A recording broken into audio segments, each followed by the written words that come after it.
Hi, I'm Andy, and this is my Campfire Story.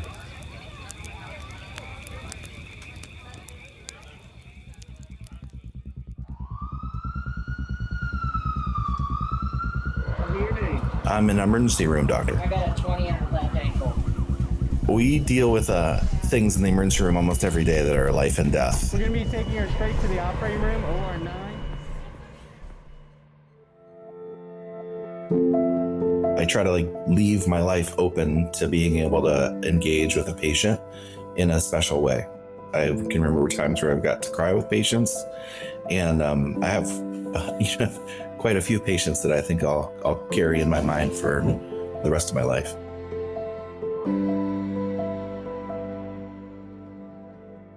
I'd say it's really taxing to deal with these life and death issues all the time.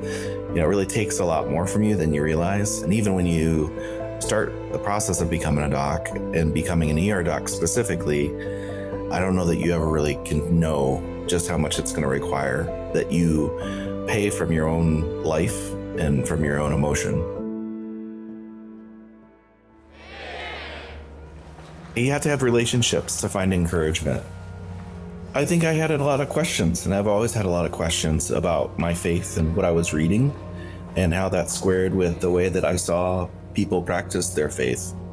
I didn't find a safe place to ask those questions or people that were willing to engage with the hard parts of those questions. I think I was discouraged from engaging in community.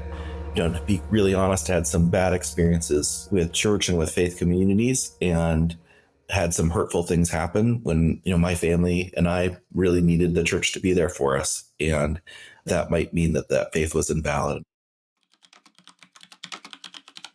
Recently, I sent a question for an Ask Curtis episode. Today, we have a special way to help each other make sense of the world. We're doing a Ask Me Anything episode. So let's dive right into our mailbag. Here's what Andy wrote. This is what I wrote. Dear Curtis, as a person who has struggled to maintain a significant spiritual practice while deconstructing a conservative evangelical upbringing, even before the current toxic political climate, I have been especially dismayed to see friends, mentors, and institutions trade the example of Christ for cruelty, misinformation, and anger. For those that want to hold on to the person and teaching of Christ, how should we move through this grief and find like-minded, meaningful communities? Sincerely, Andy. Well, there's a lot there, and I'm really glad we got to answer this question. I must have listened to Curtis's answer to my question 5 times the day that it came out, and I've listened to it a couple times since as well. He really encouraged me to think about the ascension and Jesus leaving. The reality that Jesus ascended into heaven immediately should tell us heaven is a different reality where Jesus is on the throne, so everything reflects his reality. That's what the ascension will communicates to you is no, the rule of Jesus is not fully implemented yet. It will come, and we see advanced pointers. The church is meant to be those advanced pointers, but the church is also going to be deeply flawed. You're going to have struggle when church is really not reflecting Jesus. And that the church, as we see it these days, and the person of Christ are 2 different things. I really resonated with that. I think the other thing that Curtis encouraged me to do was to try to find community in unexpected places. Be open to new traditions and new expressions that are unfamiliar to your perhaps conservative evangelical upbringing.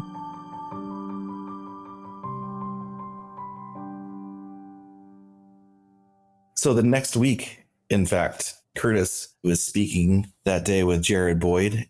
He's a spiritual director and the founding director of the Order of Common Life. Jared, I'm so excited to talk with you today. Welcome to the Good Faith Podcast. It's great to be here. Thanks for having me, Curtis. So I'm interacting with you regularly, and you're doing these lovely teachings about these spiritual practices. I think that I'm supposed to try to reimagine what a religious order could be outside the Catholic Church. And he's actually from Central Ohio, where I'm from. And he talked about having a faith community in kind of remaking modern monasticism. And it really spoke to me and encouraged me that there might be a faith community, locally that I could get involved with.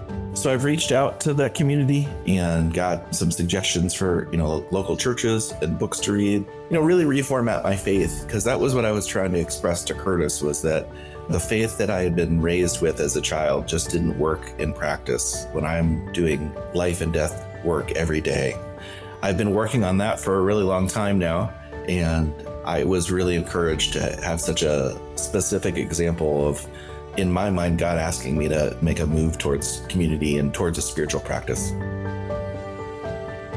I kind of stumbled into the Good Faith podcast, and then I stayed because I felt cared for every time I listened. I have to thank Curtis for caring enough to answer the question and seeing my heart. I don't know if I can communicate like how meaningful it is for me to have somebody like Curtis say it's okay. It's okay to doubt, and it's okay to not be great at being a part of a community, and that you can make your way back, and that it's safe.